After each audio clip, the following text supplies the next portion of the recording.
If you walk into any Bentley showroom today, what do you see?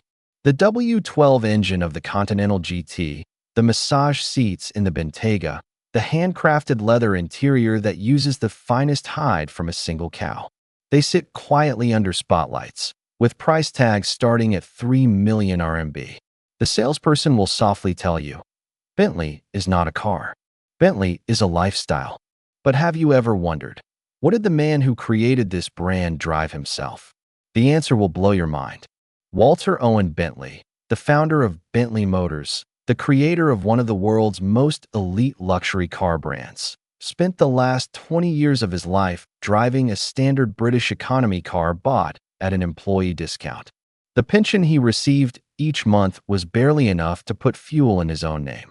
And the cruelest irony, the buyer who took everything from him and threw him out like an old spare part was his most hated rival, Rolls-Royce. He was forced to sign a contract and work as an ordinary engineer, drawing blueprints for Rolls-Royce. The man who founded one of the world's most prestigious luxury car brands ended up as an employee of his competitor. How did he get there? And how did his soul-stirring sports cars rise again from the ashes? Today, we tell the 100-year story of Bentley from beginning to end. On September 16, 1888, Walter Owen Bentley was born into a well-off family in London. His father, Alfred, ran a family stone business. There were 8 children. W.O. was the youngest. Growing up in London's prosperous middle class gave him not just a comfortable life, but also a broad outlook. From a young age, W.O. showed a trait that made his teachers despair. He had zero interest in Latin or Greek textbooks, but he could stare at a machine for hours without moving. At age 9, he took his bicycle completely apart. Not because it was broken, he just wanted to see how the wheels turned, how the chain meshed, how the brakes gripped. His mother walked in and saw the floor covered with ball bearings, spokes, and gears. She didn't scold him. She just sighed. Can you put it back together? W.O. took 3 days. He put it back, and it rode even smoother than before. At 16, he did something that shocked his family. He dropped out of school. Not because his grades were bad, but because he believed what school taught had nothing to do with his future. He went to the Great Northern Railway Works in the north of England and became an apprentice. During 4 years in the locomotive works, he immersed himself in a world of steel, steam, and lubricating oil. By day, he worked alongside fitters and turners. By night, he taught himself mechanical engineering theory. He didn't get a diploma, but he gained something far more valuable, a real-world feel for metal fatigue, thermal expansion, and power transmission. After his apprenticeship, his interest shifted from trains to cars and motorcycles.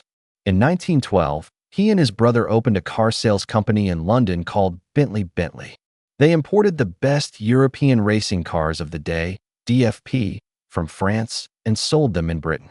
Business was decent, but W.O. always felt the French engines lacked punch. He repeatedly tested the DFP's performance and spotted a problem. The pistons were too heavy. When the revs climbed, they held the engine back. Just before World War I broke out, W.O. visited a factory in France.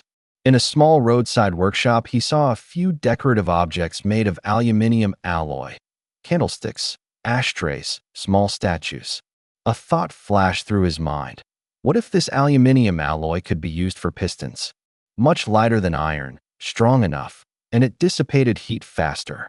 He bought a few aluminium pieces on the spot, took them back to England, and buried himself in his workshop to begin testing.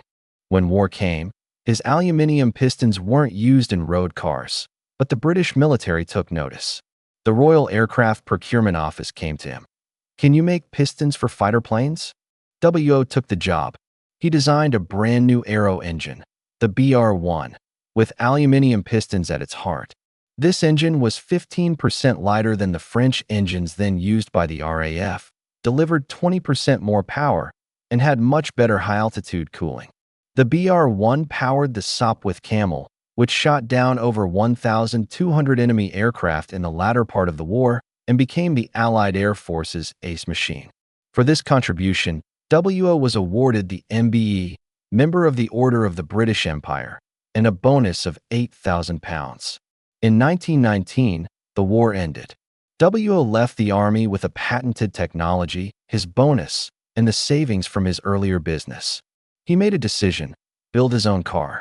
In 1919, in Cricklewood, London, Bentley Motors was officially founded.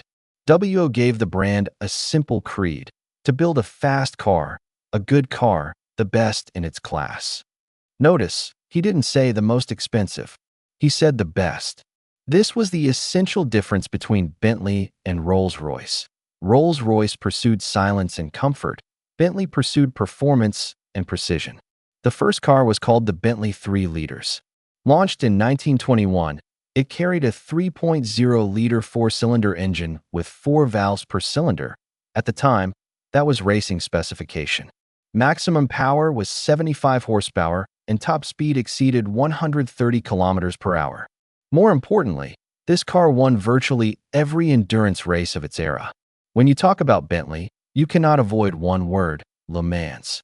In 1924, the Bentley 3 liters Sport won the 24 Hours of Le Mans. That was no fluke. Le Mans is about who covers the most distance, makes the fewest stops, and suffers the fewest failures in 24 hours. Bentley's aluminum pistons, high-revving engine, and reliability design were tailor-made for that extreme scenario. From 1924 to 1930, Bentley won Le Mans 5 times. From 1927 to 1930, they won 4 years in a row. Putting Bentley on the podium was a group of people known as the Bentley Boys. They were the craziest young rich men in Britain: rich, reckless, fearless. Their leader was Wolf Barnado, and his co-driver was often his girlfriend. Before a race, they would drink in Paris until 3 in the morning, then get into the car, light a cigarette, and roar onto the track. After winning, they would drive the open-top racer straight back to London, getting soaked in the rain without a care in the world. These men shaped Bentley's brand personality.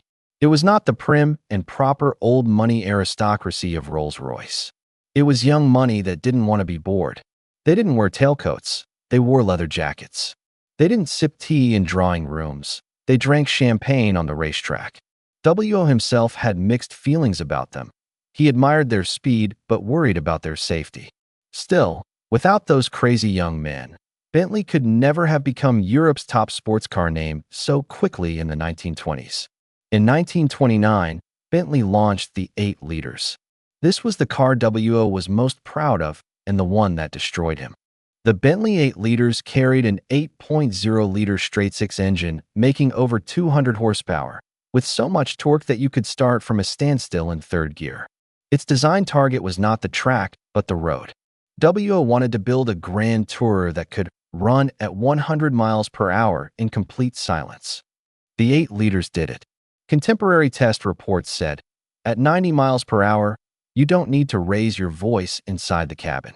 Every 8 liters was custom-built. The chassis, engine, gearbox, and interior were all crafted to the client's specifications. The most expensive versions cost more than £7,500 in purchasing power, equivalent to about £1 million today. Even now, that car looks like an industrial work of art. But it had a fatal flaw: it was too expensive and too slow to sell. In 1930, the Great Depression swept across the world like a tsunami. The British economy collapsed, unemployment skyrocketed, and banks shut their lending windows one by one. Bentley's clients, the British upper class, aristocrats, industrialists, either lost their fortunes in the stock market or tightened their belts. No one was spending £7,500 on a custom-built luxury car. Bentley ran out of cash. W.O. was not a businessman. He was an engineer. He could squeeze 200 horsepower out of a 150 horsepower V8, but he didn't know how to persuade a bank to extend his loan. In 1931, Bentley Motors was declared bankrupt and went into receivership. W.O. stood at the gate of the Cricklewood factory in London, watching the workers pack up their tools and push the last few unfinished chassis away. He didn't cry. He just stood there, lit a cigarette, and his fingers trembled. The receiver began auctioning Bentley's assets. A certain British Central Motor Company appeared and bought the whole of Bentley, factory, equipment, brand, patents, for less than £100,000. WO breathed a sigh of relief. At least the name would stay in British hands. But a few days later, the truth emerged. That so-called British Central Motor Company was a shell company set up by Rolls-Royce.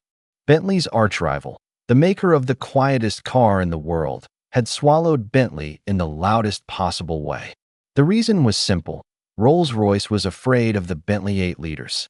The 8 liters found a perfect balance between performance and comfort, and it directly threatened Rolls-Royce flagship Phantom. Instead of fighting in the marketplace, they simply bought the competitor. Classic Rolls-Royce arrogance. We don't need to beat you. We buy you. WO was summoned to Rolls-Royce office. A contract lay on the table. Rolls-Royce agreed to employ him as a company employee with the title technical advisor. The salary? He recalled later. Enough to pay the rent and buy bread. The most humiliating clause was, WO was forbidden from signing his own name on any Bentley-related drawing. In other words, the child he had raised with blood and sweat would no longer recognize its father. The days that followed were a long ordeal for WO. He lost his company. He lost his home in Cricklewood. He lost the Bentleys he had collected. The 8 liters he had personally tuned was auctioned off, and he wasn't even allowed to bid. His marriage also fell apart in the same period. In the 1950s, he retired from Rolls-Royce and moved back to his hometown. His pension was pitiful. He later told a reporter, "What I get from Rolls-Royce every month is less than a Ford assembly line worker earns." In 1971, Walter Owen Bentley died in a small clinic in England. When he passed away, there wasn't a single car bearing the Bentley badge by his side. His obituary appeared in a small corner of the Times, just a few lines, and they misspelled his name. For the brand itself, the next 6 decades were worse than death. After Rolls-Royce bought Bentley, what did they do? Their first move was to shut Bentley up. From 1931 until the 1990s, more than half a century, Bentley was basically nothing more than a high-performance rebadge of a Rolls-Royce. A Rolls-Royce Silver Shadow with a different grille, different wheels, and a different coat of paint became a Bentley. W.O.'s aluminum pistons, his Le Mans winning soul, his uncompromising performance tuning, all buried under Rolls-Royce's silence above all philosophy. But remember this, a true brand never stays dead in its coffin. In 1998, a German kicked the coffin lid open. Ferdinand Piech of the Volkswagen Group, an engineer as obsessive as Enzo Ferrari, decided to buy Bentley. But Rolls-Royce was flirting with both Volkswagen and BMW at the same time. In the end, the situation turned into this. BMW bought the Rolls-Royce brand and its aircraft engine business. Volkswagen bought Bentley and the Crewe factory, the plant that had built Bentleys for more than half a century. After 1998, a car wearing the Rolls-Royce badge and a car wearing the Bentley badge came from completely different groups. Piech didn't buy Bentley just to fill a slot. His plan for Bentley was simple: dig WO's best-in-class creed out of the dust of Rolls-Royce. In 2003, Volkswagen launched the all-new Bentley Continental GT. This was the first truly independent Bentley since 1931. It carried a 6.0-liter W12 twin-turbo engine, making 552 horsepower, all-wheel drive, and could sprint from 0 to 100 km per hour in 4.8 seconds. The interior used 17 whole cowhides. When this car hit the market, global orders flooded in like an avalanche. China's newly rich lined up to put down deposits. Middle Eastern oil princes drove it straight into the desert. The old British gentleman had become a boxer wearing gloves. Then Bentley raced ahead. In 2015, the Bentayga was born, Bentley's first ever SUV, and one of the most expensive production SUVs in the world. V8 engine, air suspension, rear entertainment system, and floorboards made of the same walnut wood used on royal yachts. The Bentayga proved just one thing. When super-rich people say, "I need an SUV," what they really mean is, "I need a Bentley in every possible scenario." What does Bentley look like today? In the Crewe factory, more than 4,000 craftsmen assemble every car by hand. A single leather stitch on the steering wheel takes 3 hours to complete. Every Bentley engine is individually signed off by an engineer after testing. Annual sales exceed 15,000 units, and revenue is over 3 billion euros. In China, Bentley has been the brand's second largest single market for years. More than half of Bentayga owners have never driven on a racetrack. They just feel the car matches my watch. That may sound a little vulgar, but that's the reality of wealth today. And what about Walter Owen Bentley? If you visit the Bentley factory in Crewe today, in an unassuming corner, you will see a black and white photograph of an old man. He wears an old suit, holds a fountain pen, and on the drawing board in front of him is the cutaway of an engine. He looks tired, but his eyes are calm.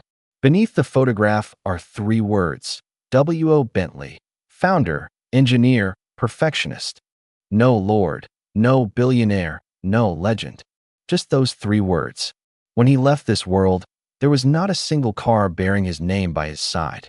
But the standards he set, fast, good, the best, are repeated every day, in every workshop of the Crewe factory, by more than 4,000 craftsmen. All right, that's the story of Bentley. Do you think W.O.'s life was worth it or not? A man who bet everything and lost everything, yet his brand was pulled back by someone else's hands. His name shines on every boot lid, while he himself spent his last 20 years driving a standard car at employee discount. Is that, in another sense, winning? If you want to see more such brand sagas, how founders rose from zero to the summit, how they were strangled by capital, swallowed by rivals, and then resurrected by a crazy German, hit subscribe. Click that red button. Next time, we'll tell an even crazier story.